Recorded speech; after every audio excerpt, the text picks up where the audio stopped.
Admit it, we've all swiped right on a disaster in the making.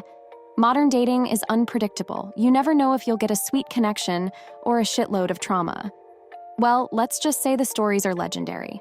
From epic first date fails to online encounters that would make your grandma clutch her pearls, this video is all about the hilarious hellscape of modern romance. Number 10, the guy with testicular torsion. I once watched a movie with a guy living on my dorm floor. We made out for a bit after, said goodnight, and I went back to my room. He doesn't text me at all the next day, and I start to worry I did something wrong. Guy finally texts me around 6 saying he had to go to the ER after I left. He confides in me saying he had a testicular torsion, basically when a dude's balls get twisted within the scrotum. But he's fine now. They told him to come back if it starts hurting again, because it can be dangerous if left untreated. Later that day, we watch another movie, cuddle, and start kissing again. We stop and decide to go for a walk. Guy starts hurting again. He can barely walk. I convinced him to let me drive him to the ER. It's around 2 a.m. when we get there. It's taking forever for the doctors to come, and we fall asleep holding hands in the examining room. Around 7, we get woken up, and guess what the doctors diagnose him with? Blue balls. Dude has been hurting this entire time simply because he didn't realize how aroused he was. He calls his dad, a pediatrician, who confirms this is probably the case. We have been dating for almost a year. I will never let him live it down, and we call the hospital visit our second date. Number 9, first date together? More like first diarrhea together. I had just turned 30, but my license expired the week before, so I only had a temporary license. We went to a bar and they kicked me out at 8:30. It was super embarrassing. We ended up walking around a trendy neighborhood for hours because of it. He brought me some bubble tea at a cool little shop. We both promptly got diarrhea from the tea. Still ended up making out on a street corner and got honked at and whistled at. We were both obviously so into each other that we kind of forgot we'd been sick and got to third base in the back seat of his car. There was no alcohol involved in this ridiculous night. Did I mention I was 30 when I acted like this? Anyway, going on 9 years in April. Number 8, the one that got away, or rolled away. I went to an outdoor party with a pretty girl. We get there and everyone is drinking. It's rural England in summer and the weather was great. Me and this girl sat up on a concrete block on a hill overlooking said party. We're flirting, getting a bit physical, but we're young, so she's punching my shoulder playfully while smiling. We're laughing, and I nudge her a bit with my shoulder. It was gentle, I swear, but that's when the funniest twist happens. She proceeds to fall off the concrete block and roll down about a 10-foot high gradient hill full of nettles. I, in shock, crack up laughing. The party stops, watching the slow roll through a terror of stalks and stings, gasps, silence. Just my laughter and her embarrassment. The way she rolled was incredible.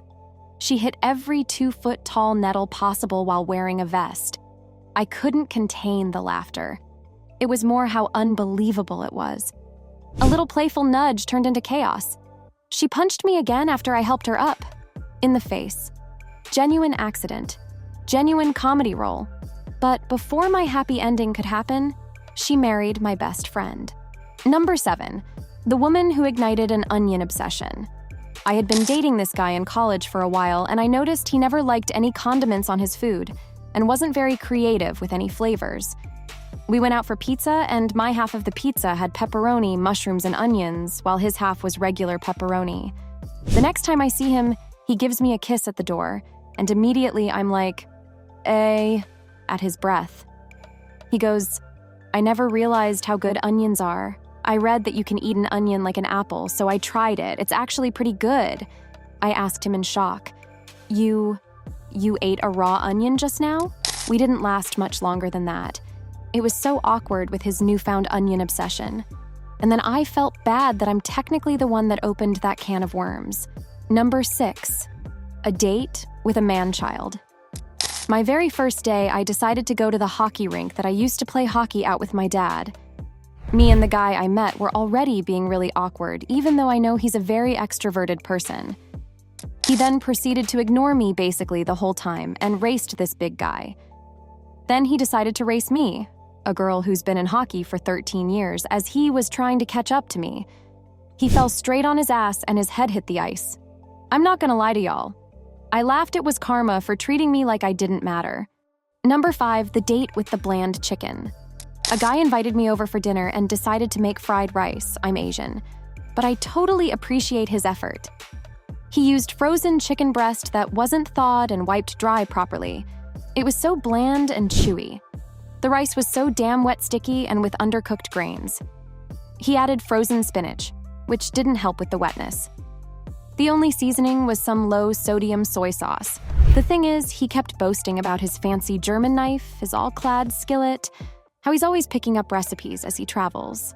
After dinner, somehow, the topic switched to women's safety, and he said that he couldn't understand why other men are intimidating or assholes.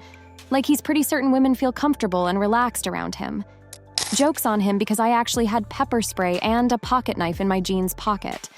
Now that I think of it, I really should have added that to his bland chicken. Number 4, a date with a colleague's son. An older woman I used to work with decided to set me up with her son.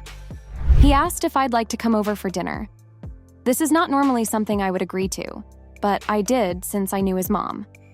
Turned out he still lived at home with her. While I was planning my exit strategy, she got up and asked, "Would you two like some privacy for coitus?" I thanked them for a lovely meal and made up a lie about how I had to leave. I never felt comfortable around her at work again. Number 3, a guy, some pee, and a funnel. I agreed to meet up with a guy I knew through mutual friends. We decided to drive around for about an hour, just talking and getting to know one another. It was going well, so we started making out. He then whispered to me, "Would you pee in my mouth with a funnel?" Luckily, my cousin texted me and I said I had to leave. As he got out of the car, he asked me how much I usually pee so he could go buy me a funnel at the store. I blocked him as soon as he got out of my car. Number 2, the date that ended in the ER. This guy I met at a bar took me to a Chinese place for dinner. We ordered a bunch of different things and shared it all. My face started to get really red and I broke out in hives. By the time we got to the car, I was struggling to breathe and I asked him to take me home. Well, I went into full-blown anaphylactic shock and stopped breathing in the car. Apparently, I was allergic to almonds and didn't know it, and we ordered almond chicken. He had enough sense to take me to the ER. I woke up a few hours later to him sitting in the corner of the room looking horrified and apologizing profusely because during all the commotion, they ripped off my shirt and bra and he saw my boobs. Once my roommates got there, he bolted, never to be heard from again. Number 1, the pyramid scheme. My date picked me up and drove us to a restaurant. When we got there, he grabbed his backpack, which I thought was strange. He then specifically requested a table next to an outlet. I soon found out what he needed his backpack and outlet for. I kid you not, he pulled out his laptop to show me a PowerPoint presentation on a pyramid scheme he wanted to recruit me for. He spent the entire date trying to recruit me.